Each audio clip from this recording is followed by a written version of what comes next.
So hello student, welcome to college study Delhi university. आज हम पढ़ने वाले हैं यूनिट सेकंड का सेकंड चैप्टर, जिसमें हम वेरियस इनसाइडर ट्रेडिंग्स, फिसलवर फ्रेमवर्क, इन सब के बारे में पढ़ेंगे।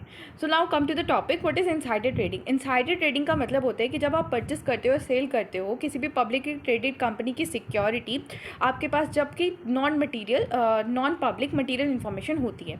मतलब आपके पास कोई ऐसी इन्फॉर्मेशन है जो बाकी लोगों के पास नहीं है और वो बहुत ही इम्पॉर्टेंट है, रिलीवेंट है किसी भी सिक्योरिटी के परचेज या सेल करने के रिगार्डिंग, और आप उसको यूज़ करके प्रॉफिट कमाने की कोशिश कर रहे हो। ठीक है, मटेरियल इन्फॉर्मेशन मतलब वही कि वो रिलीवेंट होती है परचेस करने के लिए, सेल करने के लिए भी किसी भी पर्टिकुलर सिक्योरिटी को। देन आ जाते हैं टाइप ऑफ इनसाइडर ट्रेडिंग। तो there are two type of insider trading. Legal insider trading. Legal insider trading वो सिचुएशन होती है जहाँ पे जो कॉर्पोरेट इनसाइडर्स जैसे कि शेयर होल्डर, वो बाय करते हैं या सेल करते हैं स्टॉक को अपनी खुद की कंपनी के, लेकिन ये जो सब कुछ हो रहा होता है वो विद इन अ रेगुलेशन और फ्रेमवर्क हो रहा होता है और इसकी मैंडेटरी डिस्क्लोजर भी कर दिया जाता है। बट इलीगल इनसाइडर ट्रेडिंग का मतलब होता है कि जब कोई मटेरियल इन्फॉर्मेशन का एडवांटेज लेके प्रॉफिट कमाने की कोशिश करता है। Normally this include the list of internal and external party. इसके अंदर जनरली इंटरनल एक्सटर्नल पार्टीज आती है, जैसे फैमिली, फ्रेंड या कंपनी एग्जीक्यूटिव या लॉयर या कंसल्टेंट, जिनके पास सेंसिटिव डेटा होता है। Role of corporate governance. अब कॉर्पोरेट गवर्नेंस का क्या रोल है? So, from the perspective of corporate governance, insider trading raise a concern on a corporate management and corporate employee are expected to follow the company ethics and transparency. देखो, corporate के जितने भी लोग हैं उनसे ये तो एज्यूम किया ही जाता है कि वो सारी रिस्पॉन्सिबिलिटीज़ फॉलो करें और इनसाइडर ट्रेडिंग्स वगैरह ना करें, एथिक्स को फॉलो करें। कॉर्पोरेट गवर्नेंस के अंदर प्रॉपर स्ट्रक्चर, सिस्टम, पॉलिसी और प्रोसीजर्स है जो यूटिलाइज़ किया जाना चाहिए डिसीजन मेकिंग के लिए, कंट्रोल करने के लिए एक्टिविटी कॉर्पोरेशन की, और फेयरनेस, अकाउंटेबिलिटी और ट्रांसपेरेंसी बढ़ाने के लिए। तो insider trading is detrimental to the corporate governance. अब कॉर्पोरेट गवर्नेंस की नज़रों में इनसाइडर ट्रेडिंग बहुत गलत है और किस तरीके से ये ख़राब है वो हम डिस्कस करने वाले हैं। पहला, इरोजन ऑफ ट्रस्ट। जो ट्रस्ट होता है इनसाइडर ट्रेडिंग की वजह से, जो इन्वेस्टर और स्टेक होल्डर्स का ट्रस्ट है वो बिल्कुल ही खत्म हो जाता है। की expect of achieving corporate governance is trust. अगर आपको कॉर्पोरेट गवर्नेंस अचीव करनी है तो उसका सबसे इंपॉर्टेंट है ट्रस्ट होना, सारी पार्टीज़ का ट्रस्ट होना, क्योंकि जब भी इसी की वजह से जो मार्केट है वहाँ पे फेयरनेस रहेगा। तो अगर ट्रस्ट ही नहीं है, आपका ट्रस्ट ही खत्म हो गया, तो फिर कॉर्पोरेट गवर्नेंस खराब हो रही है। Then unfair advantage. अगर आपके पास कोई ऐसी इन्फॉर्मेशन है जो किसी और के पास नहीं है और आप उसका एडवांटेज उठा रहे हो, तो दूसरा जो इंसान है वो तो डिसएडवांटेज में है ना। तो इफेक्टिव कॉर्पोरेट गवर्नेंस ये चाहती है कि जो सारे शेयर होल्डर्स हैं, स्टेक होल्डर्स हैं, उनको इक्वल ट्रीटमेंट किया जाए। और अगर ऐसा नहीं हो रहा है तो उसका मतलब क्या है कि कॉर्पोरेट गवर्नेंस हैम्पर हो रही है। देन आ जाता है the breach of fiduciary duty. देखो, कॉर्पोरेट इंसाइडर्स का काम होता है, कॉर्पोरेट इंसाइडर्स मतलब company executive, board of member, उनका काम होता है कि वो जो है अच्छे के लिए काम करे, सारे स्टेक होल्डर्स के अच्छे के लिए काम करे। ये उनकी फिड्यूशरी ड्यूटी होती है। और अगर वो इंसाइडर ट्रेडिंग कर रहे हैं तो वो फिड्यूशरी ड्यूटी को वायलेट कर रहे हैं। दूसरा, legal and reputational risk. Insider trading scandals usually cause a legal prosecution, loss of investors confidence in a company and harshen the reputation. अगर इंसाइडर ट्रेडिंग के रिगार्डिंग चीज़ें बाहर आती हैं कि इस कंपनी में इंसाइडर ट्रेडिंग चल रही है, तो उससे क्या होता है? लीगल प्रोसिक्यूशन होता है, इन्वेस्टर्स का लॉस होता है, और जो कॉन्फिडेंस है ना इन्वेस्टर्स का कंपनी में, वो भी खत्म हो जाता है और कंपनी की इमेज तो बिल्कुल ही ख़राब हो जाती है। इससे क्या होता है, इवन इससे अगर ये चीज़ बाहर आती है तो आपका जो स्टॉक मार्केट प्राइस है वो भी गिर जाएगा, आप पे लीगल सेंक्शंस लग जाएंगे, आपकी रेपुटेशन ख़राब होगी। देन आ जाते हैं the regulation of insider trading. अब इनसाइडर ट्रेडिंग को लेके क्या क्या रेगुलेशन है? तो security and exchange commission, SEC. SEC एक यूएस की बॉडी है और इंडिया की बॉडी है सैबी। उन दोनों ने कुछ रेगुलेशन लगाए हैं कंट्रोल करने के लिए। पहला, strict insider trading law. Insider trading regulation provide the following obligations जो इंडिविजुअल फॉर कॉर्पोरेट इनसाइडर।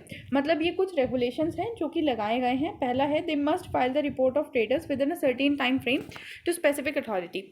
मतलब आपके जितने भी ट्रेडर्स हैं ना, आपको उनकी रिपोर्ट फाइल करनी होगी स्पेसिफिक अथॉरिटी को with in a time frame. They must observe in trading blackout period. मतलब जो इतने भी इनसाइडर ट्रेडर्स हैं ना, उनको ऑब्जर्व किया जाएगा ट्रेडिंग ब्लैकआउट पीरियड पे। ट्रेडिंग ब्लैकआउट पीरियड क्या होता है? एक ऐसा टाइम पीरियड होता है जहाँ पे जो बाइंग एंड सेलिंग है कंपनी के इनसाइडर्स की, वो रिस्ट्रिक्ट कर दी जाती है। They must ensure all the material information is publicly release before any insider trade. जितनी भी इन्फॉर्मेशन है वो पब्लिक के पास भी होनी चाहिए कोई इनसाइडर के ट्रेड करने से पहले। फिर आता है पेनल्टी फॉर इनसाइडर ट्रेड। अगर आप ये सारी चीज़ें को ब्रीच करते हैं और इनसाइडर ट्रेडिंग करते हैं तो आप पे फाइन लगता है।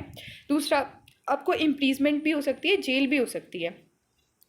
Then civil lawsuit, civilian और जो बिजनेसेस है having a stock could use their engaging in illegal trading for insider information.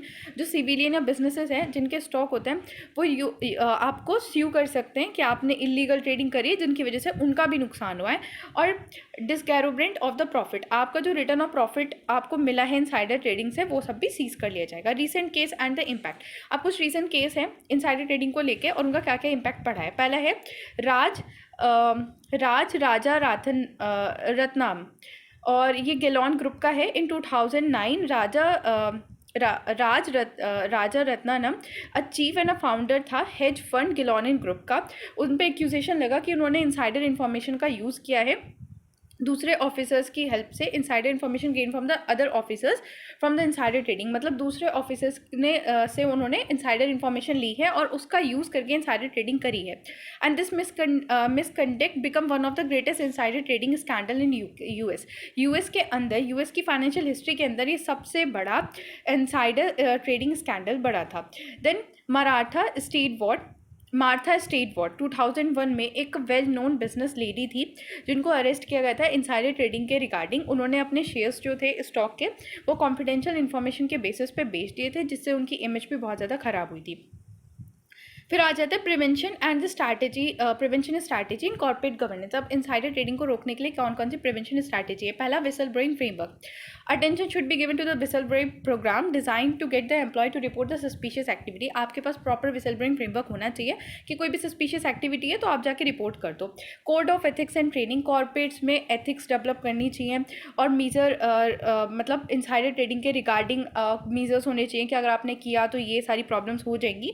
Then pre trade clearance, company require high ranking employee and other insider perform money transaction to get a pre authorization. Company के अंदर ऐसा होना चाहिए कि अगर आपको जो भी इनसाइडर हैं अगर उन्हें स्टॉक करना है, कंपनी के स्टॉक्स में इन्वेस्ट करना है या बाइंग सेलिंग करनी है तो प्री ऑथराइजेशन उन्हें लेना पड़ेगा। ट्रांजेक्शन के सारे जो मतलब पीरियोडिक रिस्ट्रिक्शंस होंगी कि आप इतना ट्रांजेक्शन कर सकते हो और वो उसकी डिटेल्स पे आपको डिस्क्लोज करनी होगी। Then surveillance and monitoring, corporate governance system also address surveillance of insider trading activity by mean of the internal compliance, internal auditing and external monitoring। internal compliance, external auditing और internal auditing की help से जो corporate governance system है वो ensure करता है कि जो इनसाइडर ट्रेडिंग एक्टिविटीज़ हैं उन पे ध्यान रखा जा सके। Reasonable position of company insider knowledge, जो एग्जीक्यूटिव मैनेजमेंट है और जो बोर्ड ऑफ डायरेक्टर हैं वो स्ट्रक्चरली उनके पास जो इंटरनल इन्फॉर्मेशन तो होती है कंपनी के बारे में। This is also where they exist a regulation concern insider regarding there is need to obtain and preserve the investors confidence. देखो इसमें सिंपल लिखा है कि जो एग्जीक्यूटिव मैनेजमेंट और बोर्ड ऑफ डायरेक्टर है ऑफकोर्स वो कंपनी के अंदर काम कर रहे हैं तो उनके पास इनसाइडर इन्फॉर्मेशन तो होगी, लेकिन ये उनकी खुद की एथिकल रिस्पॉन्सिबिलिटी होती है कि वो इन्वेस्टर्स की कॉन्फिडेंस को प्रेजेंट करें, प्रिजर्व करें और एथिकली काम करें। देन आ जाता है आपका next whistle blowing.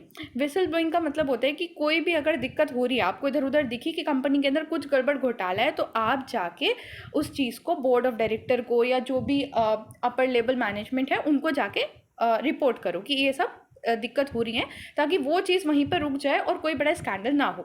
Whistle blowing make it possible for a specific misconduct and unethical और illegal activity in organization to be reported for a corrective action. Whistle blowing is an integral consideration in addressing the aspect of openness, drive for accountability, honesty in a corporation. It enables the employee and the other interested people कि जो भी wrong doing हो रही है company में वो reveal करे, otherwise वो अनडिटेक्टेड हो जाएगी और कंपनी को हार्म करेगी। What is whistle blowing? Whistle blowing तब टेक प्लेस करती है जब एक कोई पर्सन या more than one person, in this case जैसे एम्प्लॉय या मेंबर है ऑर्गेनाइजेशन के, वो डिस्क्लोजर देते हैं फ्रॉड के रिगार्डिंग, करप्शन के regarding, legal law and other regulation violation हो रहा है उसके रिगार्डिंग, या अनएथिकल बिहेवियर हो रहा है उसके रिगार्डिंग। अनएथिकल बिहेवियर में क्या आ सकता है कि हेरेसमेंट हो रहा है, रेसिज्म हो रहा है या अदर बिहेवियर्स आते हैं। ठीक है, whistle blower can disclose the case of wrong doing by reporting to the internal member, या तो वो इंटरनल मेंबर्स को बता सकते हैं कि ये दिक्कत हो रही है, या फिर एक्सटर्नल ऑर्गेनाइजेशन तक भी वो पहुंच सकते हैं। और एक्सटर्नल ऑर्गेनाइजेशन तक अगर चीज़ें जाती हैं तो वो मोरालिटी के रिगार्डिंग भी चेक करते हैं कि सब कुछ ठीक है या नहीं, क्या क्या दिक्कत हो रही है। अब इंपॉर्टेंस क्या है विसल ब्लोअर की कॉर्पोरेट गवर्नेंस में? तो corporate governance include the practice and procedure a company employ to control and operate itself. It stress the accountability, transparency and emphasize the ethic. अब आपको खुद पता है कि कॉर्पोरेट गवर्नेंस जो है वो अकाउंटेबिलिटी, ट्रांसपेरेंसी और एथिक्स पे बहुत ज़्यादा ध्यान देती है, और विसल ब्लोइंग जो है वो एक पिलर है ताकि अकाउंटेबिलिटी और ट्रांसपेरेंसी रहे। अब insist on law and ethic compliance, whistleblowing guard against the law, regulatory, ethical code of conduct violation। अगर कोई भी ethical code of conduct मतलब कोई भी law, regulatory या फिर कोई भी ethical code of conduct जो है वो violate हो रहा होता है तो whistleblowing उसके regarding guard करते हैं कि वो ऐसी चीज़ें ना हो। और एम्प्लॉय जो होते हैं वो मोस्ट प्रोबेबली पहले डिस्कवर कर लेते हैं सारी इंटरनल ड्राइंग कोई भी गलत चीज़ हो रही होती है, क्योंकि एम्प्लॉयज़ बहुत बेसिक लेवल पे काम कर रहे होते हैं, उन्हें पता होता है कि कुछ गलत हो रहा है तो वो जाके फिर रिपोर्ट कर सकते हैं। विसल ब्लोइंग मैनेज करता है एलिवेट करने के लिए और टैकल करने के लिए जितने भी अननेसेसरी एक्शन हो रहे हैं उन्हें बीच में ही रोक देता है और कोई भी बड़ी चीज़ होने से प्रिवेंट कर देता है। Increasing accountability and transparency, whistle blowing encourage करता है transparency internal process of the organization में। एम्प्लॉय जो कि ज़्यादा सामने आते हैं और बताते कि ये चीज़ें हो रही हैं, is issue such that complaint can be treated with respect and not और द लीड ऑफ रिटेलिएशन। मतलब अगर कोई भी एम्प्लॉय है वो सामने आके तभी बताएगा जब उसे लगेगा कि वो बता दे तो उससे कोई उस पर नेगेटिव इम्पैक्ट नहीं पड़ेगा। तो विसल ब्लोइंग इंकरेज करती है transparency internal process of organization में, और जो भी एम्प्लॉय फॉरवर्ड आके कंप्लेन करते हैं उनको और अच्छे से ट्रीट किया जाना चाहिए इंस्टेड ऑफ रिटेलिएशन, मतलब उन्हें कोई नेगेटिव इफेक्ट उन पर नहीं पड़ना चाहिए। अगर ऐसा होगा तो ही लोग सामने आके कंप्लेन करेंगे। It also provide the level of check on unethical behaviour of the organization because they are higher instance of unethical sound and behaviour deposition over the senior member of the management. ये जो है वो पूरा check करके रखता है, एक पूरा ओवरसाइट करके रखता है कि कोई भी अनएथिकल बिहेवियर जो है वो ऑर्गेनाइजेशन में ना हो रहा हो। और वैसे भी आज के टाइम पे बहुत ज़्यादा अनएथिकल बिहेवियर की वजह से स्कैंडल्स हो रहे हैं, तुम्हें पता ही है, तुमने अब आगे पढ़ना ही है इन सब के बारे में। Safe guard the interest of share holder, सबसे इंपॉर्टेंट जो शेयर होल्डर्स का इंटरेस्ट है वो सेफ गार्ड करता है। कॉर्पोरेट गवर्नेंस की हमेशा पहली प्रायोरिटी रही है कि जो शेयर होल्डर्स है उनके इंटरेस्ट को सेफ गार्ड करो। और विसल ब्लोइंग कोई भी रॉन्ग डूइंग होने से प्रिवेंट करता है और जो रिस्क होता है फाइनेंशियल इनस्टेबिलिटी का वो कम करता है। इससे क्या होता है कि जो शेयर होल्डर्स हैं उनके इंटरेस्ट को प्रोटेक्ट किया जाता है, उनकी इन्वेस्टमेंट जो है वो प्रोटेक्ट रहती है। Quick identification of issues such as the financial misstatement and the fraudulent activity help to ensure the shareholder view the company with correct perspective। अगर पहले ही पता चल जाते हैं कि जो फाइनेंशियल स्टेटमेंट है वहाँ पे मिस स्टेटमेंट हो रहा है, कोई फ्रॉडलेंट एक्टिविटी हो रही है, तो ये हेल्प करता है कि शेयर होल्डर्स जो है वो करेक्टिव प्रोस्पेक्ट से कंपनी को देखे कि हाँ जी कोई प्रॉब्लम थी वो पहले ही रिपोर्ट हो गई है, ये कंपनी सेम है। ये प्रमोट करता है एथिकल फ्रेमवर्क। अब देखो विसल ब्लोइंग जो है वो हाईलाइट करता है रिस्क को, जिसकी वजह से ऑर्गेनाइजेशन जो है वो अनएथिकल बिहेवियर को अवॉइड कर पाती है और एथिकल वैल्यू को अपहोल्ड कर पाती है। अदर देन अ लॉन्ग टर्म इफेक्टिव और सस्टेनेबिलिटी पर्पज़ के अलावा ये जो विसल ब्लोइंग फ्रेमवर्क है ये ऑर्गेनाइजेशन के अंदर जो लीगल और रेपुटेशनल प्रॉब्लम है वो भी कम करता है। Whistle blowing challenges and risk, अब विसल ब्लोइंग को क्या क्या प्रॉब्लम्स हैं, क्या क्या रिस्क है, तो प्रोटेक्शन अगेंस्ट द रिटेलिएशन। अब सबसे ज़्यादा डर ये होता है लोगों का कि अगर मैंने जाके बता दिया तो कल के दिन को मेरा पर्सनल कटआउट या मेरा डिमोशन या फिर मैं अपनी जो जॉब है वो खोना दूँ, सबसे बड़ा डर यही होता है। दूसरा, वर्क प्लेस पे हरासमेंट या डिस्क्रिमिनेशन ना हो या प्रोफेशंस में ब्लैक लिस्टिंग ना हो जाए, सबसे बड़ा दिक्कत ये होता है। और इसी डिलेमा की वजह से मतलब लोग जो है वो डरते हैं कुछ बोलने से। दूसरा, fear of replication, majority of would be whistle choose to remain silent owing to the fact that whistle come to the individual professional legal course and this is particularly in setting of very few or no protection of the whistle blower. देखो अगर किसी को लगता है कि जो अगर मैंने जाके बता दिया और मेरा नाम खुल जाएगा और मुझे कोई प्रोटेक्शन भी नहीं मिलेगी तो मैं क्यों ही चीज़ें बताऊंगी, तो इसी चक्कर में जो इंडिविजुअल प्रोफेशनल और लीगल कोस्ट अगर किसी पे आती है इस वजह से जो लोग हैं वो बताते ही नहीं हैं और चुप हो जाते हैं। लीगल और रेपुटेशन रिस्क, कई बार कंपनी को ये रहता है कि लीगल या रेपुटेशन रिस्क उनका आ जाएगा, मतलब उनकी रेपुटेशन खराब हो जाएगी अगर ये इन्फॉर्मेशन पब्लिक हो गई तो इस वजह से भी वो चीज़ें बताने से डरते हैं। मिसयूज़ ऑफ विसल ब्लोइंग, कई बार क्या होता है कि विसल ब्लोइंग को मिसयूज़ किया जाता है, वेपन की तरह यूज़ किया जाता है किसी से पर्सनली दुश्मनी निकालने के लिए, किसी की इमेज ख़राब करने के लिए, कभी कभी कंपनी की भी इमेज ख़राब करने के लिए इसे गलत तरीके से यूज़ किया जाता है। Then reputation and legal protection for whistle blowers, अब जितनी भी कंट्रीज़ हैं वहाँ पे बहुत सारे लॉ एंड रेगुलेशन आए हैं रिगार्डिंग अ रिटेलिएशन, ताकि कोई पर्सन जो है वो रॉन्ग डूइंग को अगर बता रहा है तो उसे खुद पे कोई दिक्कत ना आए। Law that protect the whistle blower, पहला है कि most of the country have provision for protecting the whistle blower law with the view of preventing the victimisation of the individuals. जैसे कि कौन कौन से लॉ हैं।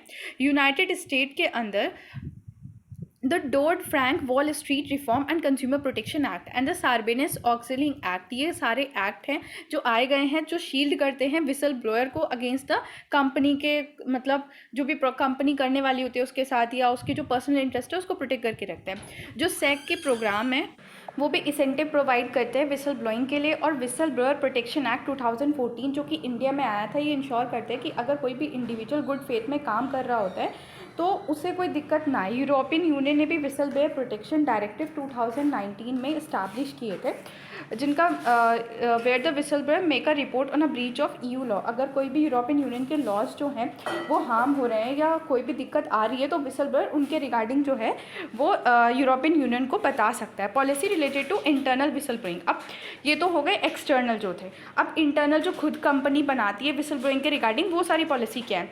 तो एक प्रॉपर चैनल जो है वो प्रोवाइड किया जाता है कि अगर कोई भी प्रॉब्लम हो रही है कंपनी में तो कोई भी जाके रिपोर्ट कर सके, जैसे विसल ब्लोअर हॉटलाइन या ईमेल एड्रेस।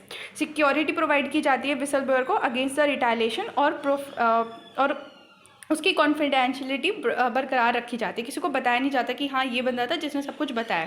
जो इंसेंटिव्स है एम्प्लॉय को वो दिए जाते हैं अगर वो गुड फेथ में काम करते हैं, और विसल ब्लोअर को इंसेंटिव्स दिए जाते हैं। फिर एक्सटर्नल रिपोर्टिंग मैकेनिज्म, जो एम्प्लॉय है वो एक्सटर्नल मैकेनिज्म को भी फॉलो कर सकता है रिपोर्ट करने में। अगर विसल ब्लोइंग कहीं पर हो रही है वो जाके बता सकता है लॉ जर्नलिस्ट वगैरह को कि ये कंपनी में ये दिक्कत है, और उसके रिगार्डिंग भी काम किया जाता है। Prominent case of the corporate governance regarding whistle blowing, अब कुछ केसेस पढ़ेंगे जहाँ पे विसल ब्लोइंग का रिगार्डिंग हुआ है। इरॉन स्कैंडल, शेरॉन वॉटसन, एक इरॉन का जो एनरॉन का जो वाइस प्रेसिडेंट था, complain about the outright accounting fraud at the corporation. जो आपको पता है कि एनरॉन स्कैंडल 2001 में हुआ था, जो सबसे बड़ा स्कैंडल है।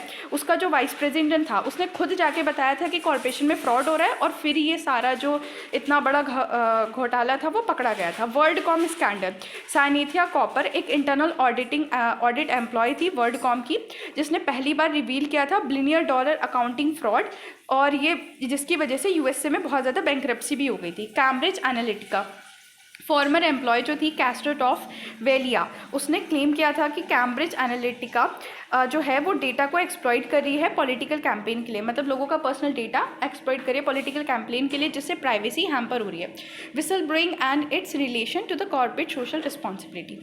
देखो, returning to the whistle blowing in a corporate environment, जो विसल ब्लोअर है वो बहुत ज़्यादा रिलेट करता है कॉर्पोरेट सोशल रिस्पॉन्सिबिलिटी से। अगर कोई भी ऑर्गेनाइजेशन जो है वो कॉर्पोरेट सोशल रिस्पॉन्सिबिलिटी अच्छे से इम्प्लीमेंट कर रही है तो वो एक इफेक्टिव फ्रेमवर्क भी डेवलप करेगी कि अगर कोई भी इनएप्रोप्रिएट हो रहा है तो वो कोई भी रिपोर्ट कर सके। इसके लिए वो इफेक्टिव फ्रेमवर्क ज़रूर डेवलप करेगी अगर वो कॉर्पोरेट सोशल रिस्पॉन्सिबिलिटी को फॉलो कर रही है।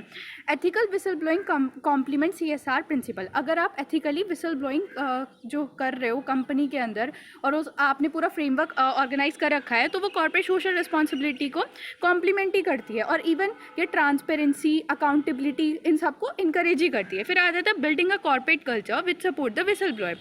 Whistleblower will be useful only when an employee provide a conducive atmosphere for a staff to come forward. अगर एम्प्लॉयर्स ही आपके ऐसे होंगे, आपको डरा धमका के रखेंगे, तो कल के दिन को अगर गलत भी हो रहा होगा तो कौन ही जाके बताएगा। तो एम्प्लॉयर्स की ड्यूटी होती है, एम्प्लॉयर्स की ड्यूटी होती है कि वो एम्प्लॉयज़ को इतने अच्छे से रखें, एक ऐसा इन्वायरमेंट प्रोवाइड करें कि लोग सामने आए और रिपोर्ट करें अनएथिकल प्रैक्टिसेस को। एनॉनिमस रिपोर्टिंग चैनल, सबसे पहले है कि लोगों को डर लगता है कि मेरी आइडेंटिटी रिवील ना हो जाए, तो एक अनोनिमस विसल ब्लोइंग हॉटलाइन होनी चाहिए।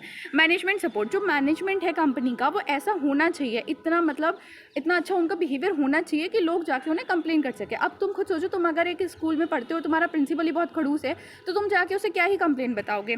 Then periodic training raising awareness among the employ को प्रॉपर ट्रेनिंग दी जानी चाहिए पीरियोडिकली कि अगर कोई भी इशू हो रहा है तो उनको कैसे रिपोर्ट करना है। आधों को तो पता ही नहीं होता कि अगर इशू हो भी रहा है तो उसे रिपोर्ट कैसे करो। इफेक्टिव एथिकल पॉलिसी, जितने भी बिजनेसेस हैं उनके पास ethical code and conduct policies होनी चाहिए, मतलब बिजनेसेस की खुद की एक ethical code and conduct policy होनी चाहिए जिसमें लिखा होना चाहिए कि सारे एम्प्लॉयज़ को वो फॉलो करनी है, और वो एक पार्ट होनी चाहिए गुड कॉर्पोरेट गवर्नेंस की। उसके अंदर विसल ब्लोइंग ज़रूर होनी चाहिए, और ये एक स्टैंडर्ड की तरह होनी चाहिए, मतलब जितने भी एथिकल कोड एंड कंडक्ट है उनका जो एक स्टैंडर्ड होना चाहिए, उनके अंदर विसल ब्लोइंग ज़रूर होनी चाहिए। देन आ जाता है हमारा shareholder activism. Shareholder activism initially involved making shareholders perform their role as a owner with the intention to swing the action of the company. Shareholder activism can also be called a powerful tool in terms of corporate governance, and it is quite advantage for the investors in particularly big investors और institutional investor. Also जो retailer investors होते हैं वो इसे utilize कर सकते हैं it due to ability to target some changes in a company. मतलब देखो, सबसे बड़ी पहले तो ये जो शेयर होल्डर एक्टिविज्म होता है, इसका मतलब होता है कि शेयर होल्डर्स जो हैं वो फॉरवर्ड फुट पे खेल रहे हैं, मतलब वो सामने आके बहुत अच्छे से चीज़ें कर रहे हैं। वैसे तो बड़े ही इंस्टीट्यूशनल इन्वेस्टर्स वगैरह शेयर होल्डर एक्टिविज्म का यूज़ करते हैं क्योंकि उनका शेयर बहुत ज़्यादा होता है कंपनी में, तो वो कंपनी को इन्फ्लुएंस कर सकते हैं। बट अगर रिटेलर इन्वेस्टर्स भी यूटिलाइज करना चाहें तो कर सकते हैं। हम आगे केसेस पढ़ेंगे तब आपको समझ आएगा। तो what is share holder activism? Share holder activism का मतलब है कि जो शेयर होल्डर्स हैं वो अपनी इक्विटी का यूज़ कर रहे हैं कॉर्पोरेशन में ताकि वो मेजर चेंजेस करा सके। Such changes would benefit the company अब उनके ऑपरेशन में और कुछ फंक्शन जो है टुवर्ड द सोसाइटी और द एनवायरनमेंट। मतलब ये चेंजेस कॉर्पोरेशन के लिए भी फ़ायदा करते हैं और कभी कभी ये इसलिए भी होते हैं ताकि जो कॉर्पोरेशन है वो सोसाइटी को सर्व करे और एनवायरनमेंट के लिए भी बढ़िया रहे। और शेयर होल्डर एक्टिविज्म जो है वो वोटिंग कैंपेन, इंगेजमेंट करते हैं मैनेजमेंट के साथ एंड इवन लिटिगेशन भी फाइल कर देते हैं। देन आ जाता है form of share holder activism. Share holder activism होता कैसे? एक तो प्रॉक्सी वोटिंग। इसमें क्या होता है, शेयर होल्डर्स जो है एनुअल जनरल मीटिंग में अपने वोट का यूज़ करते हैं कंपनी के मैटर्स के इलेक्शन के रिगार्डिंग, जैसे बोर्ड में remuneration of execution, merging, even the company की स्ट्रैटेजिक एरिया में अपना वोट को यूज़ करते हैं। अब अगर मैं शेयर होल्डर और मेरे पास किसी कंपनी के 49% शेयर होल्डर हैं, शेयर्स हैं, तो मैं ऑफकोर्स मेजर शेयर होल्डर हुई ना, तो अगर मेरा वोट तो बहुत ज़्यादा मायने रखेगा, तो मैं अपना वोट का यूज़ करती हूँ। दूसरा, इंगेजमेंट विद मैनेजमेंट। कई बार क्या होता है, एक्टिव शेयर होल्डर डायरेक्टली एक स्टेप फर्दर लेते हैं और कंपनी के मैनेजमेंट से जाकर डायरेक्टली बात कर लेते हैं, राइटिंग में प्रपोजल उन्हें दे देते हैं कि आप ऐसा ऐसा कर लो। या शेयर होल्डर रिसोल्यूशन। इसमें क्या होता है, शेयर होल्डर फाइल करते हैं resolution regarding policy of company और अपने सजेशन देते हैं। अपने सजेशन एनुअल जनरल मीटिंग में रखते हैं कि हम ये चाहते हैं, और उस प्रपोजल के रिगार्डिंग मतलब एग्जीक्यूटिव को प्रपोजल क्या क्या हो सकता है कि डाइवर्सिटी ऑन बोर्ड होनी चाहिए, इन्वायरमेंटल पॉलिसी, कुछ भी हो सकता है। फिर law suit. They are instant when a share holder utilize the court to defend. यहाँ पे कोर्ट का यूज़ किया जाता है अपने आप को डिफेंड करने के लिए। जब शेयर होल्डर को लगता है ना कि कुछ काम नहीं आ रहा, तो डायरेक्टली कोर्ट के पास चले जाते हैं। Then publicity. यहाँ पे क्या होता है कि वो जनरल पब्लिक को इन्वॉल्व करा लेते हैं अपना काम करने के लिए, पब्लिक ओपिनियन सीख करते हैं और उसकी हेल्प से कंपनी पे प्रेशर डलवाते हैं। Role of share holder activism in corporate governance. अब आ जाता है कॉर्पोरेट गवर्नेंस का जो मेन एम है वो यही है कि कोई भी अपनी पावर को अब्यूज़ ना करे मैनेजमेंट के अंदर और बोर्ड के अंदर, और शेयर होल्डर या फिर कोई और भी पार्टी अपनी पावर को यूज़ ना करे। तो यहाँ पे डायरेक्ट कोरिलेशन है शेयर होल्डर एक्टिविज्म का और कॉर्पोरेट मैनेजमेंट का, क्योंकि शेयर होल्डर अगर ऐसा एक्टिविज्म की तरह काम कर रहे हैं, इसका मतलब ये है कि वो ध्यान रख रहे हैं, ओवरसाइट कर रहे हैं कि कोई भी मैनेजमेंट जो है या फिर बोर्ड ऑफ डायरेक्टर अपनी पावर का मिसयूज़ ना करे, और अगर कोई भी ऐसी चीज़ हो रही है जो कंपनी के इंटरेस्ट में, उनके इंटरेस्ट में अलाइन नहीं कर रही है, तो वो उसको रिपोर्ट करे। पहला, enhance the accountability and oversight. अब क्या होता है कि share holder activism board of director को और जो एग्जीक्यूटिव है उनको ऐसे पोजीशन में लेके आ जाते हैं कि उन्हें अपना डिसीजन एक्सप्लेन करना पड़ता है। And it contest a poor operational decision, excessive pay out to the top management and the performance. अगर कोई भी ऐसा इशू हो रखा होता है तो उनके रिगार्डिंग बता दें कि ये गलत है और फिर मैनेजमेंट को इस चीज़ को बदलना पड़ता है, तो अकाउंटेबिलिटी सेट होती है और उनके ऊपर ध्यान रखा जाता है। Then align the strategy with the share holder interest.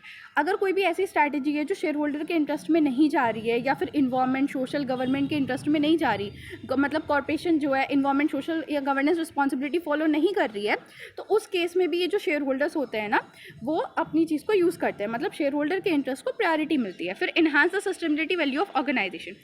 Share holder activism may support request for changing a measure to bring a long term return at expense of short term return। ऐसे नहीं है कि share holder हमेशा अपने अपने बारे में सोचते हैं, वो कंपनी के बारे में भी सोचते हैं, क्योंकि कंपनी है तो वो है, तो उनके कई बार मीजर्स ऐसे होते हैं जो लॉन्ग टर्म रिटर्न लेके आते हैं at expense of short term gain, और वो सोशल कॉर्पोरेट सोशल रिस्पॉन्सिबिलिटी को बहुत ज़्यादा सपोर्ट करते हैं, एथिकल कंज्यूमरिज्म को और जनरल गुड बिजनेस प्रैक्टिसेस को। कई बार क्या होता है कि कंपनी नहीं कर रही होती अच्छे काम और वो उल्टी चीज़ें कर रही होती है, तो तब शेयर होल्डर एक्टिव जो होता है वो बहुत ही एक्टिव रोल प्ले करते हैं।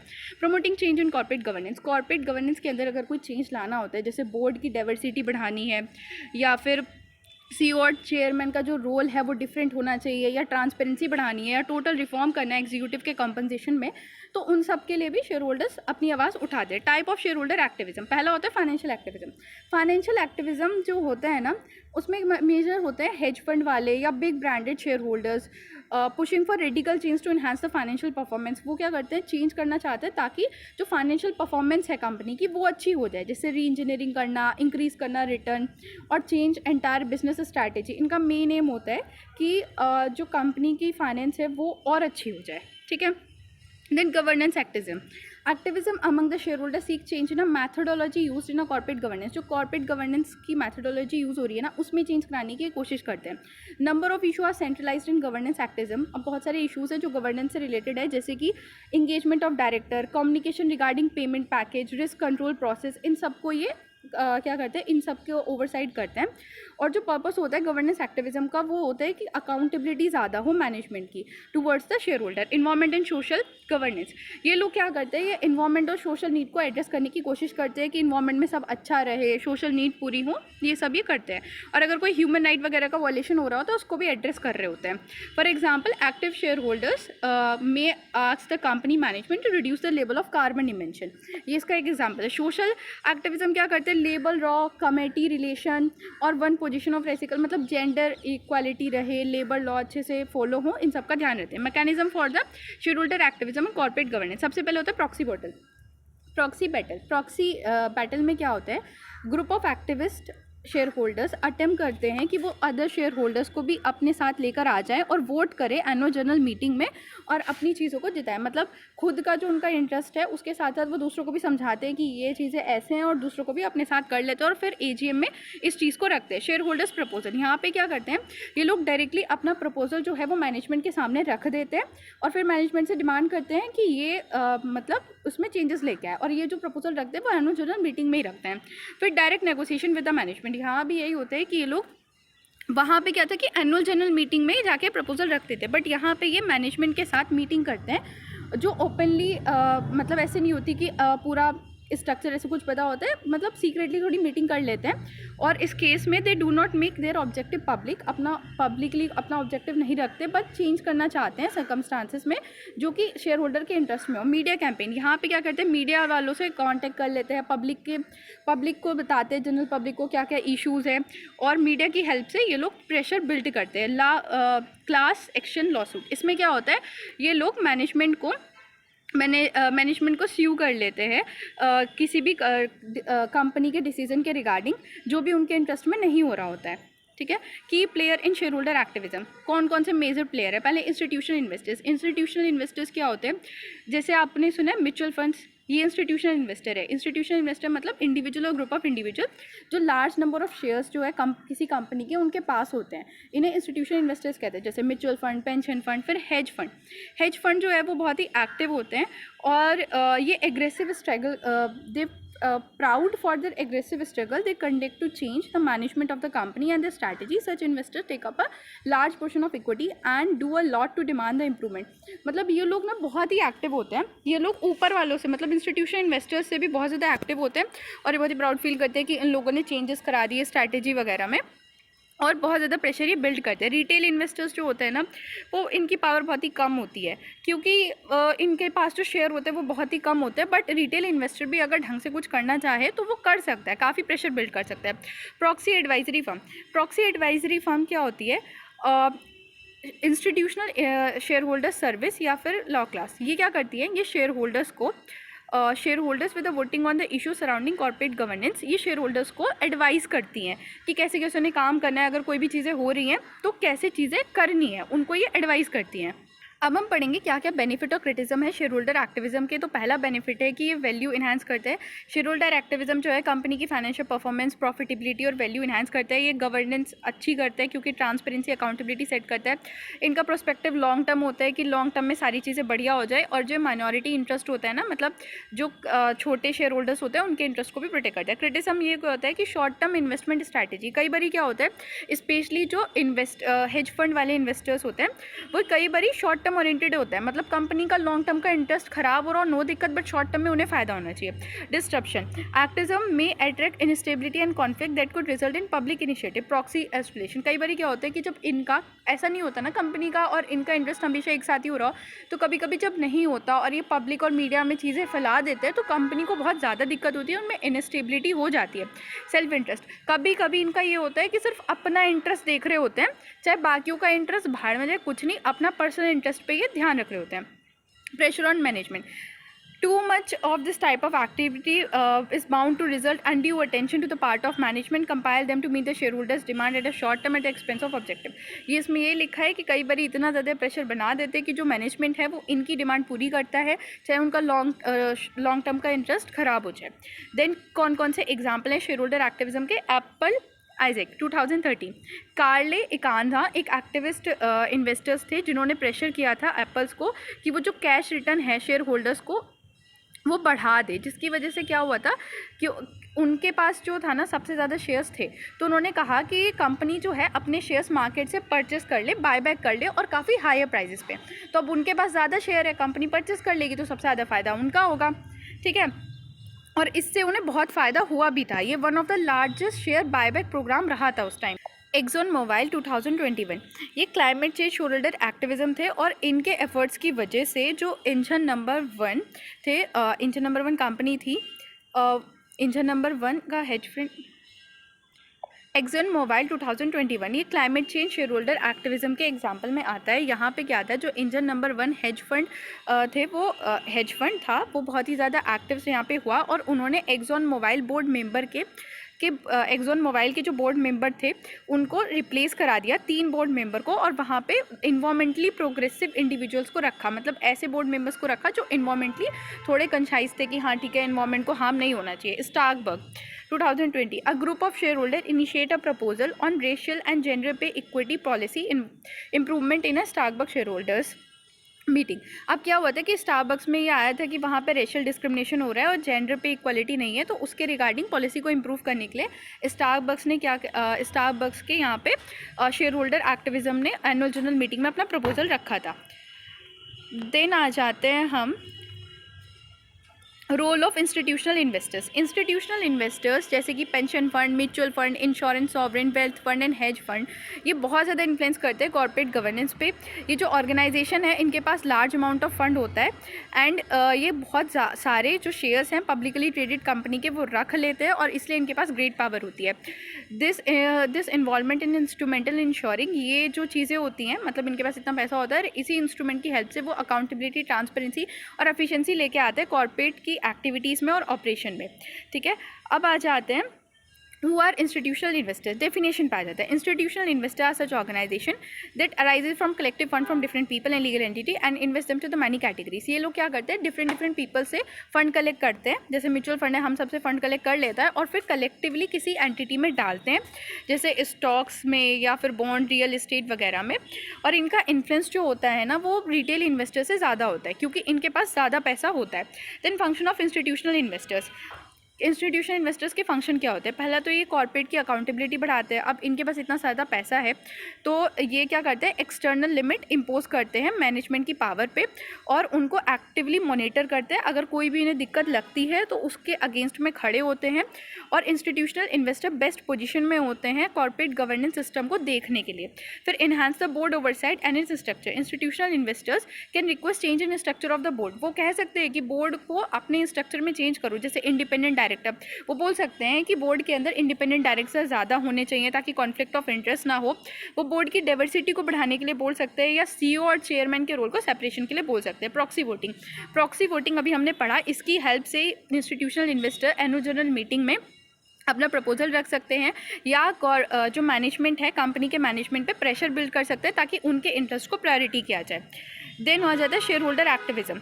वही शेयर होल्डर एक्टिविज्म में भी वही होता है कि अपनी शेयर होल्डर प्रपोजल फाइल करके या फिर प्रॉक्सी बैटल करके या मैनेजमेंट के साथ डायरेक्टली बात करके अपने इंटरेस्ट को इन्हांस कर सकते हैं। Promoting long term sustainability, institutional investor particularly जो पेंशन फंड और सॉवरेन वेल्थ फंड होते हैं उनका एम होता है कि लॉन्ग टर्म में कंपनी अच्छा परफॉर्म करे, लॉन्ग टर्म में उनके जो प्रॉफिट्स हैं वो हाई जाएँ, उनके पास अच्छा पैसा है ताकि जो जिन लोगों से उन्होंने पैसा कलेक्ट किया उनको वो अच्छे से दे सके। इसमें क्या क्या आता है कि कॉर्पोरेट सोशल रिस्पॉन्सिबिलिटी को फॉलो करना, इन्वायरमेंट को प्रोटेक्ट करना, कंडक्ट करना बिजनेस को इफेक्टिवली एथिकल फ्रेमवर्क के अंदर, ह्यूमन राइट्स को प्रोटेक्ट करना, ये सारी चीज़ें इसमें आती हैं। देन आ जाते हैं type of institutional investor and their influence. पहला होता है pension fund. Pension fund rank among the most powerful institutional investor and suppose to adopt a governance strategy for a long term. ये सबसे ज़्यादा इफेक्टिव रहते हैं। लॉन्ग टर्म गवर्नेंस स्ट्रैटेजी ये adopt करते हैं, ये ऑफन इंटरवीन करते हैं मैटर ऑफ गवर्नेंस में, सस्टेनेबल प्रैक्टिसेस में, इवन मॉरली ये स्टेक होल्डर्स को responsible, even morally responsible to the stake holders. ये इंश्योर करते हैं कि जो बोर्ड है वो स्टेक होल्डर्स के लिए रिस्पॉन्सिबल रहे, उनके लिए अकाउंटेबल रहे। ये relatively high amount of asset इनके पास होती है and their obligation to the beneficiary. Pension fund have quite aggressive in calling to the accountability and responsibility. जो पेंशन फंड होते हैं ना, पेंशन फंड वाले जो एक्टिविज्म अगर हम देखें तो वो बहुत ज़्यादा एग्रेसिव रहते हैं कॉर्पोरेट को अकाउंटेबल और रिस्पॉन्सिबल करने में, कि वो लोग ऐसा नहीं है कि कंपनी जवाब दे ही ना हो, वो हो, उनकी बात सुने। फिर mutual fund, investors belong to mutual fund which aggregate capital on behalf of participants. कौन होते हैं म्यूचुअल फंड्स, वो आपको बता दिया। And there is more positive instant in corporates and mutual fund while there is a recent time there is an increase the activism. मतलब ये लोग ना काफ़ी पैसिव रोल में रहते हैं, कुछ ज़्यादा एक्टिव इनका रोल रहता नहीं गवर्नेंस के रिगार्डिंग, बट अभी रिसेंट टाइम में ये लोग काफ़ी एक्टिव हुए हैं। जैसे कि ब्लैक रॉक एंड वैनगार्ड करके फर्म है जिनके ऊपर इन्होंने बहुत ज़्यादा ऐसे ध्यान दिया है। हेज फंड जो होता है in most case link with the activist investing. Hedge fund are more aggressive regarding to subject of corporate governance. ये बहुत ज़्यादा एग्रेसिव रहता है कॉर्पोरेट गवर्नेंस के रिगार्डिंग सब्जेक्ट में, इवन म्यूचुअल फंड और पेंशन फंड से भी ज़्यादा रहता है। इनका एम ये रहता है कि जो सीनियर मैनेजमेंट है उनको चेंज करो, रीऑर्गेनाइजेशन करो, एसेट की सेल करो, और इनको जाना चाहता है प्रॉक्सी फाइट को यूज़ करके, और पब्लिक एडवर्टाइजिंग स्ट्रैटेजी सबसे ज़्यादा यूज़ करते हैं। Then sovereign wealth fund. Sovereign wealth fund जो होता है ना, ये गवर्नमेंट इन्वेस्टमेंट एंटिटी होती हैं, और ये गवर्नमेंट एक तरीके से गवर्नमेंट के अंदर काम कर रही होती है। Most of time they are the patient capital provider. ये मतलब मेन कैपिटल प्रोवाइडर होती है जो अपनी वैल्यू को प्रायोरिटाइज करती हैं लॉन्ग टर्म पीरियड में, and even become active share holders with the focus of governance, environment and other national economic activities.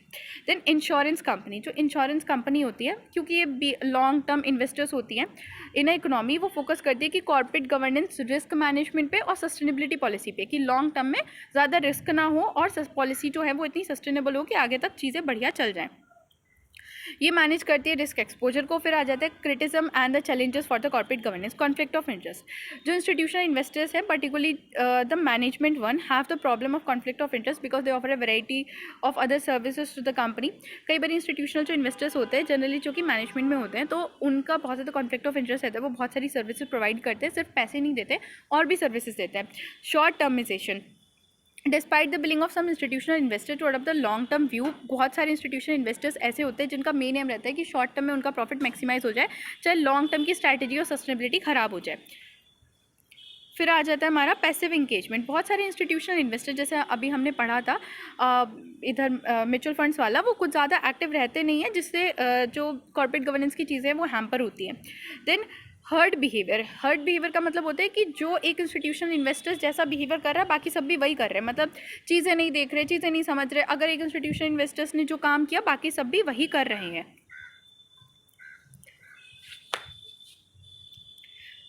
अब आ जाता है example of institutional investor impact on corporate governance. क्या क्या इंस्टीट्यूशनल इन्वेस्टर्स का इम्पैक्ट रहा है, तो Black Rock and ESG integration. ये one of the largest asset management company थी वर्ल्ड की। Black Rock has been among the most active advocate of managing a ECG. ये बहुत ज़्यादा एक्टिव रहती है। ईसीजी मतलब economic social societal environmental social और गवर्नेंस को मैनेज करने में। ये हमेशा चाहते हैं कि जो कॉर्पोरेट स्ट्रक्चर है उसके अंदर अच्छे से सोशलिटी और सस्टेनेबिलिटी इकोनॉमिलिटी का ध्यान रहे। इसका जो हेड हैं वो लैरी फेन है, जिन्होंने कई बारी जो है बिजनेस को वो लेटर लिख देता है बिजनेस को अपने लॉन्ग टर्म गोल्स को स्ट्रेंथन करने के लिए। California public employ retirement system, ये बिगेस्ट पब्लिक पेंशन फंड है जो कि बहुत ज़्यादा रिफॉर्म इन्होंने कराए हैं कॉर्पोरेट गवर्नेंस में क्वाइट फ्यू ईयर से। और they led reform to the membership. खासकर ये कराते हैं जो बोर्ड ऑफ डायरेक्टर की मेंबरशिप है, एग्जीक्यूटिव का पे और degree of openness in a major corporation. Then आ जाते हैं TCI fund management and Volkswagen. After the invention of diesel engine of the Volkswagen का केस ये था कि इन्होंने एक ऐसा डीजल इंजन लगाया था जो टेस्ट के टाइम पे तो पास हो गया था और फिर पहली सर्विस में इंजन को चेंज कर देते थे, जिसके वजह से बहुत ज़्यादा इन्वायरमेंटल इश्यूज हो रहे थे।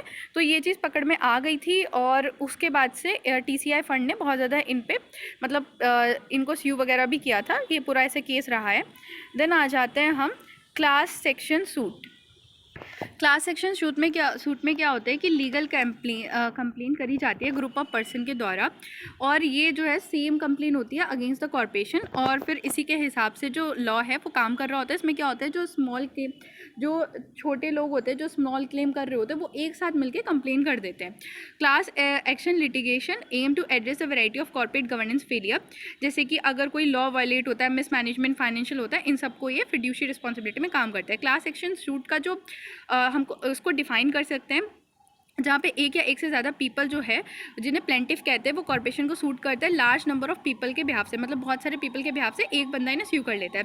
जैसे सिक्योरिटी फ्रॉड ब्रीच होता है, फिड्यूशियरी ड्यूटी का, प्रोटेक्ट लायबिलिटी, कंज्यूमर प्रोटेक्शन। अब रोल क्या है इसका कॉर्पोरेट गवर्नेंस के अंदर, तो ये मैनेजमेंट को अकाउंटेबल होल्ड करते हैं। मतलब अगर कल के दिन को कोई भी दिक्कत हो रही होती है या मैनेजमेंट कोई भी गलत काम कर रहा होता है तो ये मैनेजमेंट को अकाउंटेबल होल्ड करते हैं और उनसे बोलते हैं कि ऐसा क्यों हुआ, और अगर कोई भी दिक्कत हुई है तो उसको मतलब रिकवर करते हैं। Then encourage the transparency and disclosure. कई बार क्या होता है अगर मिस इंटरप्रिटेशन होता है फैक्ट का या की इन्फॉर्मेशन नहीं बताई जाती तो उसके खिलाफ ये खड़े हो जाते हैं। Then deterioration of the corporate ruling. अगर कोई भी कॉर्पोरेशन कोई भी गलत काम कर रही होती है, जैसे अनडिज़ायरेबल लीगल कंसिक्वेंसेस ये लेकर आ सकते हैं उसके लिए। इसी डर से कॉर्पोरेशन जो है वो गलत काम भी नहीं करती है और डरती है कुछ भी गलत करने से। Enhancement of the right of share holders. अब इस लिटिगेशन की वजह से जो माइनॉरिटी शेयर होल्डर्स हैं उनके जो राइट है वो प्रोटेक्ट होते हैं। यहाँ पे एग्जांपल दे रखा, आप पढ़ सकते हैं। Implementation of reform of corporate governance. Corporate governance के जो रिफॉर्म्स हैं उनको ये अच्छे से इंप्लीमेंट करता है। इनका जो एम रहता है वो ये रहता है कि अचीव कर सके desirable reform corporate governance mechanism के जो प्रॉब्लम्स हैं वो सॉल्व कर सके लिटिगेशंस की हेल्प से। देन बेनिफिट क्या है class action suit in corporate governance. Minority share holders को जस्टिस मिल जाता है, मतलब अगर ये एक अकेले जाएंगे तो इनकी बात कोई सुनेगा नहीं, तो इनको जस्टिस मिल जाता है। रिसोल्यूशन मिलता है लार्ज स्केल प्रॉब्लम का in a way of maintaining a fair judicial process and avoid the unnecessary backlog in a judicial system. मतलब सब अलग अलग फाइल करेंगे तो बहुत ज़्यादा जुडिशियल बैकलॉग हो जाएगा, तो उस सब पे से भी चीज़ें मिल जाती है और जल्दी से इन्हें जो जस्टिस है वो मिल जाता है और कंपनसेशन भी मिलता है। अगर कोई भी कॉर्पोरेट फेलियर हुआ है जिसकी वजह से दिक्कत हुई है तो इसमें कंपनसेशन भी मिलता है। मिसलीडिंग हुई है तो पैसे मिलते हैं। Long term corporate sector improvement. और लॉन्ग टर्म में जो कॉर्पोरेट गवर्नेंस है, इंटरनल कॉर्पोरेट गवर्नेंस, वो इम्प्रूव की जाती है। देन आ जाते हैं कि क्या क्या लिमिटेशन या चैलेंजेस हैं। तो cost implementation of the corporation. अब अगर कोई भी जो कंपनी है जिसे ये क्लास एक्शन सूट फेस करना पड़ता है उसे बहुत ज़्यादा लीगल प्रोसीडिंग कॉस्ट और सेटलमेंट कॉस्ट उनके ऊपर आ जाती है। Opportunity for misuse. कई बार जो लॉयर वगैरह हैं वो इसका बहुत ज़्यादा मिसयूज़ करते हैं और ऐसा कहा जाता है कि जो लॉयर हैं वो केस लड़ते हैं तो आधी पैसे तो वही खा जाते हैं, जो मेन ऑनर होता है उसे तो बहुत ही कम कुछ मिलता है। Prolong litigation.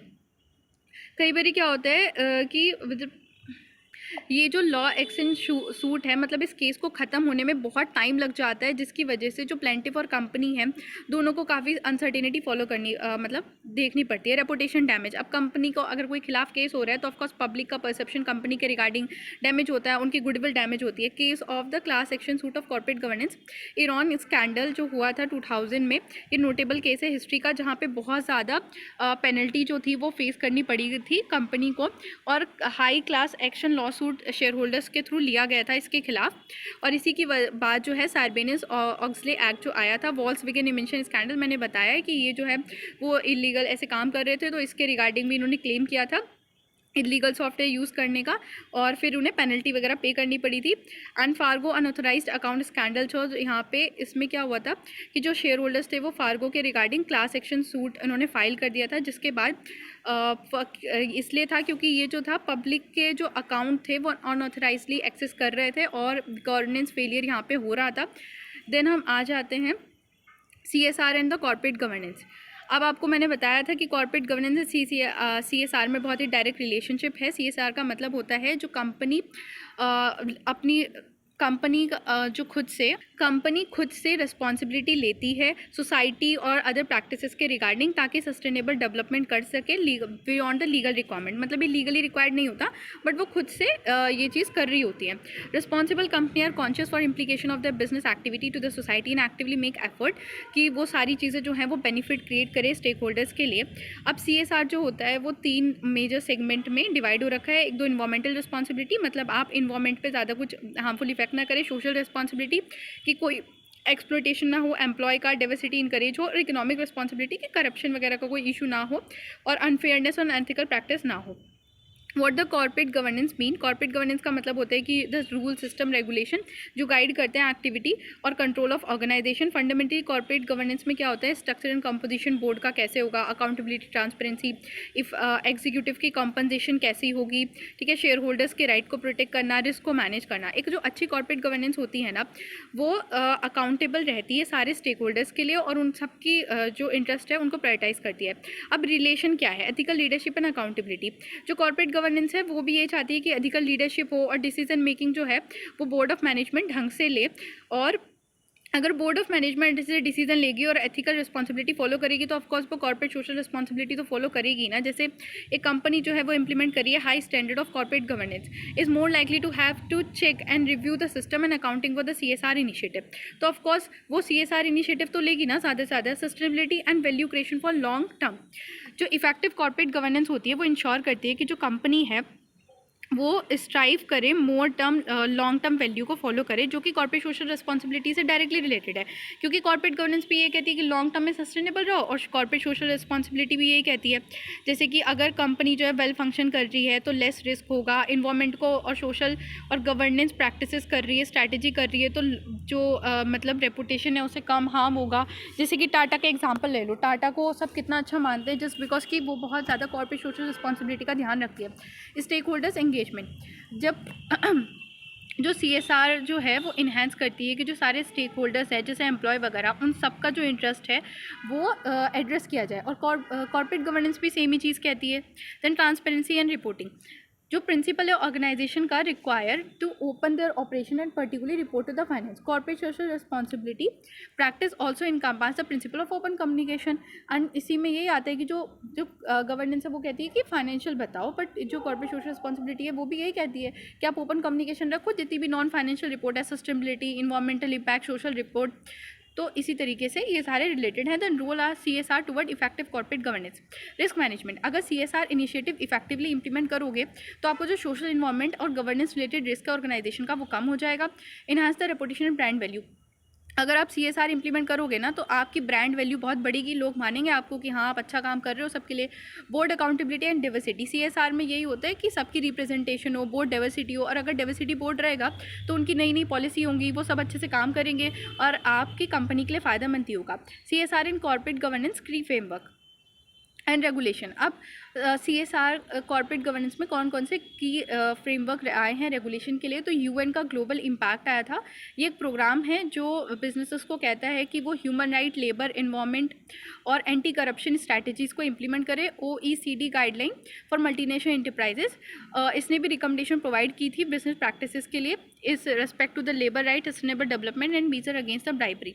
Then sustainable reporting standard, ये सेटअप किए गए थे, इंटरनेशनल रिपोर्टिंग स्टैंडर्ड ये सेटअप किए गए थे, ग्लोबल रिपोर्टिंग इनिशिएटिव था ये। और यहाँ पे भी यही था कि आप सब कुछ मतलब चीज़ें बताओ। CSR and the corporate governance and practice, यहाँ पे कुछ एग्जांपल दे रखे। टाटा का एग्जांपल है, यूनिलीवर का एग्जांपल है कि कैसे उन्होंने इस सबको अच्छे से इंप्लीमेंट किया है। बेन एंड जेरी का एग्जांपल है। अब चैलेंजेस क्या हैं इसमें कि प्रॉफिट और रिस्पॉन्सिबिलिटी को बैलेंस नहीं कर पाते हैं और ये कई बार जो है इम्पैक्ट करता है CSR के प्रोग्राम को, मतलब ट्रिकी होता है बहुत ही, स्पेशली फाइनेंशियल परफॉर्मेंस को मेंटेन करना और लॉन्ग रन में, और इसको मैनेज करना कॉर्पोरेट सोशल रिस्पॉन्सिबिलिटी को बहुत ट्रिकी हो जाता है। और कई बार क्या होता है, कल्चर रेजिस्टेंस होता है, मतलब लोग इस चीज़ का अपोज कर देते हैं, मतलब ऑर्गेनाइजेशन इस चीज़ का अपोज कर लेती है, ऑर्गेनाइजेशन के एम्प्लॉय से सही नहीं कर पाते सही से। देन आ जाता है हमारा last topic, Gandhian trusteeship. Gandhi ji जो थे वो थियोरटिकली ये जो गांधीयन ट्रस्टशिप है वो थियोरटिकली महात्मा गांधी के व्यूज़ रख रहा है, जिन्होंने एम ये था कि जो इकोनॉमिक पावर है वो किसी के एक के हैंड में ना हो और सबके साथ अच्छे से हो और सबका विकास हो। And Gandhi industry position of business entrepreneurship and refers to the responsibility of achieving generated wealth. इनका एम ये था कि जो भी वेल्थ जनरेट हो रही है वो सबको अच्छे से बांटी जाए, rather than maximizing absolute profit maximization की जगह इनका एम था कि जो वेल्थ है वो सोसाइटी के लिए लगाई जाए और जो ड्यूटी है, जो कॉरपोरेशन है वो ड्यूटी अच्छे से करे अपनी। तो अब यहाँ पे हम कुछ की प्रिंसिपल्स पढ़ने वाले हैं। Wealth as a trust. Wealth accumulation is not the only objectivity as a part of the trust principle because how the wealth is utilize after the creation become concern. Gandhi ji का कहना था कि वेल्थ को सिर्फ इकट्ठा करना सही चीज़ नहीं है, वेल्थ कैसे यूटिलाइज हो रही है ये ज़रूरी मेन चीज़ है। सो गांधी जी का ये कहना था कि आप जो है मतलब जो भी आप बिज़नेस कर रहे हो वो ऑनेस्टी फेयर के साथ करो, ट्रांसपेरेंट डीलिंग होनी चाहिए स्टेक होल्डर के साथ, sustainability and social welfare. Gandhi ji ये मानते थे कि आपको सस्टेनेबल डेवलपमेंट करना चाहिए। आप प्रॉफिट तो ले रहे हो बट सिर्फ पर्सनल सेटिस्फेक्शन के लिए नहीं होना चाहिए बल्कि जनरल पॉपुलेशन के होना चाहिए, और एम आपका प्रॉफिट मैक्सिमाइजेशन नहीं होना चाहिए शॉर्ट टर्म में, बल्कि लॉन्ग टर्म की सस्टेनेबिलिटी होनी चाहिए। फिर इक्विटेबल डिस्ट्रीब्यूशन ऑफ वेल्थ। आपकी जो वेल्थ है जो भी आपको मिल रही है वो इक्विटेबली डिस्ट्रीब्यूट होनी चाहिए सारे एम्प्लॉय, कंज्यूमर और कम्युनिटी वगैरह में। Then non exploitation. आपका जो नेचर होना चाहिए वो नॉन एक्सप्लॉयटेशन होना चाहिए, मतलब आप ऑपरेशन करे जा रहे हो रिसोर्सेज को एक्सप्लॉइट करे जा रहे हो, वो नहीं होना चाहिए। और रिस्पॉन्सिबल लीडरशिप, मतलब जो आपका लीडर होना चाहिए वो एथिकली बहुत ही स्ट्रॉन्ग होना चाहिए और ट्रस्ट में काम करना चाहिए और कुछ भी ऐसा हार्मफुल इफेक्ट ना करे जिससे सोसाइटी को दिक्कत हो। देन रेगुलेटरी रेगुलेशन, जितने भी लॉ रूल्स वगैरह हैं वो सब कुछ फॉलो होने चाहिए और ये प्रमोट करते हैं सेल्फ कंट्रोल को, सेल्फ रेगुलेशन के। इसी के साथ आपका चैप्टर कंप्लीट होता है। Thanks for watching. वीडियो को लाइक करें, चैनल को सब्सक्राइब करें।